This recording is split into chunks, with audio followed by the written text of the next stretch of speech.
तो कांग्रेस का गालीबाज प्रवक्ताओं की अगर सूची बनाई जाए तो पवन खेड़ा टॉप 3 में आता है। पवन खेड़ा की कई सारी आपने वीडियोस देखी होंगी जिसमें पवन खेड़ा मोदी जी को खुलेआम गाली देता है। पवन खेड़ा में इतनी फ्रस्ट्रेशन है कि यह आदमी गाली देने से बाज नहीं आता, लेकिन पवन खेड़ा की इंसल्ट भी उतनी ही होती है। खास करके संबित पात्रा पवन खेड़ा की ऐसी बैंड बजाते हैं कि पवन खेड़ा बोलने लायक नहीं रहता। पवन खेड़ा के पास लॉजिक की कमी है, इसीलिए वो गाली देने पर उतर आता है। तो आज मैं ऐसी वीडियोस लाया हूँ जहाँ पे पवन खेड़ा की बेइज्जती हो रही है, तो वीडियो के एंड तक जरूर देखना। जय हिंद। बंटा धार कर दिया, ऐसा जीरो निकला ये आपका हीरो, इसलिए आप जीरो के विषय में भैया आप तो पहले आप पहले कांग्रेस का तो कल्याण करो, राहुल गांधी को अध्यक्ष तो बनाओ, पूरे देश की चिंता बाद में करना। पवन भाई प्लीज बना दो राहुल गांधी को अध्यक्ष, क्यों तड़पा रहे हो सबको?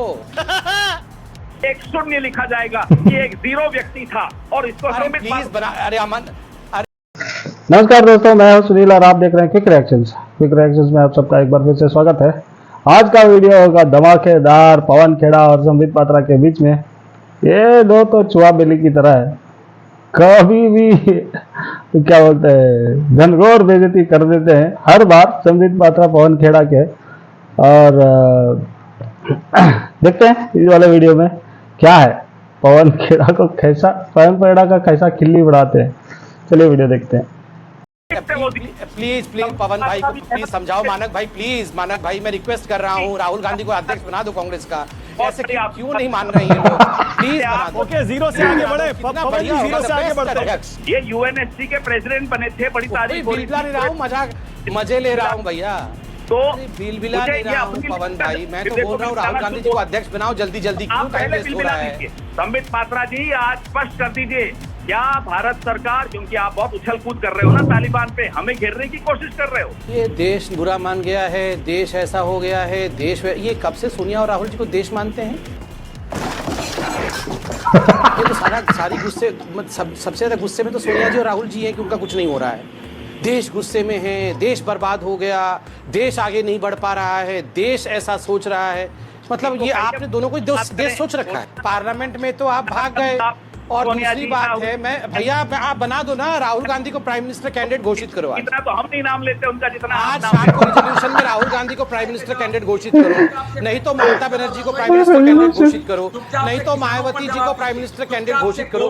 किसने हमने रोका हुआ है? हमने कहीं रोका हुआ है क्या इनको घोषणा? इतना क्यों? अरे पवन भाई इतना गुस्सा हो मत और इतना हीरो भी मत, आराम से बैठ के आराम से सुन लो, कुछ नहीं होगा। मैं तो आपका हितैषी हूँ, मैं तो कह रहा हूँ कि राहुल जी को प्रेसिडेंट बना दो और राहुल जी को भेजो पूरे देश में प्रवास में। राहुल जी को उत्तर प्रदेश में भेजो प्रचार के लिए, राहुल जी को पंजाब में भेजो, राहुल जी को भेजो वो उत्तराखंड में भी जाए प्रचार करने के लिए। कुछ तो भला हो हम लोग का भी, जाके वहाँ प्रचार करें। पवन खेड़ा जी, आप इस यात्रा भारत जोड़ो यात्रा का मुख्य अचीवमेंट क्या कहेंगे? राहुल गांधी का इमेज मेकओवर, कांग्रेस जो एक थोड़ी बिखरी हुई थी, उसका एक संपर्क जनादेश से टूटा हुआ था, उसको सुधारने की यात्रा, पॉलिटिकल यात्रा या सिर्फ मोहब्बत वाली यात्रा? आपने जो ऐसे शुरुआत की नविका जी कि कांग्रेस बिखरी हुई थी या राहुल गांधी की छवि, कम से कम वो तो नहीं है इसका मकसद। पवन खेड़ा जी, आज कांग्रेस की तरफ से जनरल सेक्रेटरी जयराम रमेश का एक बयान भी आया है, ट्वीट भी आया है, जिसमें उन्होंने कहा है कि बीजेपी डरी हुई है, प्रधानमंत्री इनसिक्योर है, इसीलिए रोड शो कर रहे हैं दिल्ली में। मैं आपसे पूछना चाहती हूं, आज पब्लिक भी ये सवाल पूछ रही है कि डरा हुआ कौन नजर आता है जो 21 पार्टियों को बुला रहा है साथ खड़े होने के लिए ताकि बीजेपी से मुकाबला कर सके, या वो जो अकेले लड़ता चला जा रहा है और दो बहुमत वाले जनादेश उसे मिले हैं जैसे प्रधानमंत्री नरेंद्र मोदी को मिले? संबित पात्रा जी, आपको भी इसमें थोड़ी सीख लेनी चाहिए। इस तरह की भाषा किसी के भी बारे में अच्छा नहीं लगता, लोकतंत्र के ऊपर को नुकसान पहुंचाते हैं हम इस तरह की बदजुबानी कर। आप तो अच्छी बात कह रहे हैं, मगर मुझे लगता है राहुल जी को भी सीख लेना चाहिए। संबित पात्रा, क्या इस चुनाव को पोलराइज करने की पूरी कोशिश हुई? ये तो 2014 के बाद जितने भी चुनाव हुए बस हर कोई चिल्ला के बोलता था, बताइए 2019 का ये ट्रेलर है कि नहीं। याद करिए उत्तर प्रदेश के चुनाव से पहले ये सवाल कम से कम 20 बार आपने बिल्कुल पूछा। 325 सीट आ गई, फिर त्रिपुरा नहीं ये पूछा था, बिल्कुल हर दिन शाम को पूछते थे, बताइए। मैं ये पूछ रहा हूँ कि देखिए हर चुनाव महत्वपूर्ण होता है, मगर मैं इतना कहना चाहता हूं, जो अभी आदरणीय शेष नारायण जी ने कहा कि हर कोई घेर के जो मोदी जी को मारने की कोशिश कर रहा है, ऐसे नहीं है। मैं उनके बात से सहमत हूं। ये तो आपस में एक दूसरे को मार रहे हैं। आप क्रोनोलॉजी समझ लीजिए। नहीं कहा उन्होंने। क्या कहा? उन्होंने कहा कि बीजेपी के भी उतने ही घटक दल हैं। बिल्कुल ऐसा नहीं कहा शेष नारायण जी ने। आप सुन लीजिए, आप कम से कम मिसकोट करिए और सामने बैठे हैं। आप बीच में क्यों बोल रहे हैं? मैं तो आपके बीच में नहीं बोल रहा था। मैं नहीं है कि मोदी, अरे मैं गलत नहीं बोल रहा हूँ शेष नारायण जी। सामने बैठे हैं, कम से कम उनके वही तो मैं बोल रहा हूँ भाई, वही तो मैं बोल रहा हूँ। करके दिखाइए, ऐसा नहीं है उन्होंने बोला। अरे पूरा अमित जी पहले ही काफी मैं तो उनके बीच में एक शब्द नहीं बोलता है। मैंने क्या कहा? मैंने कहा कि शेष नारायण जी ने सही बोला। शेष जी ने ऐसा नहीं कहा। शेष जी ने ऐसा नहीं बोला है। बंद करो हाथ जोड़ के। मैं मोदी जी क्यों बचा रहे हैं सुषेण गुप्ता को? ठीक है, अरे साहब, इस पर बात हो सकती है, आरोप इस पर लगाते बात हो सकती है, लेकिन मैं थोड़ा पीछे जा रही हूँ। आपने बहुत कन्वीनियंटली 2019 का जिक्र किया, 2015 का जिक्र किया, 2014 का जिक्र किया। वहीं आ रहा हूँ। ये 2004 से लेकर 2013 में किसकी सरकार थी पवन खेड़ा जी?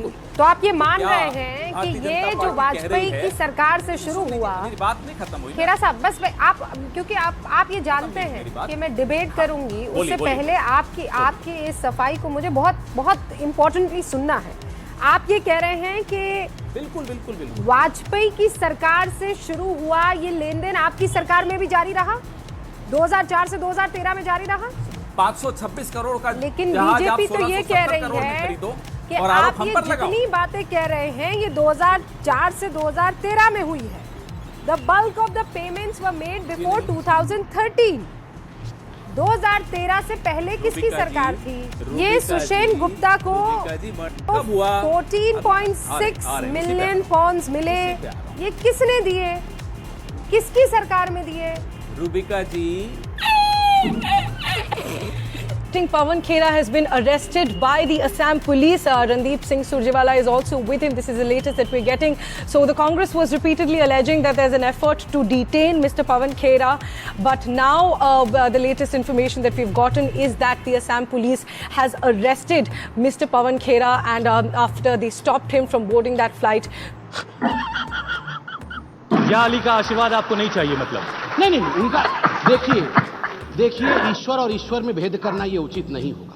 इन्होंने बंद कमरे में कहा हमें केवल 90% मुसलमानों का वोट चाहिए। हमसे तो निपट लेंगे बाद में, हमें निपटा देंगे। तो हमें खेड़ा साहब 10-5 सेकंड बोल लेने दीजिए। मेरे राज्य में मेहमान है, बोल लेने दीजिए। खेड़ा साहब मैं इतना बोल दूं, आप हमें निपटा देंगे ये कहते हैं। बजरंग बली का भक्त हूं, दम है किसमें जो हमें निपटा देगा, देख लेंगे।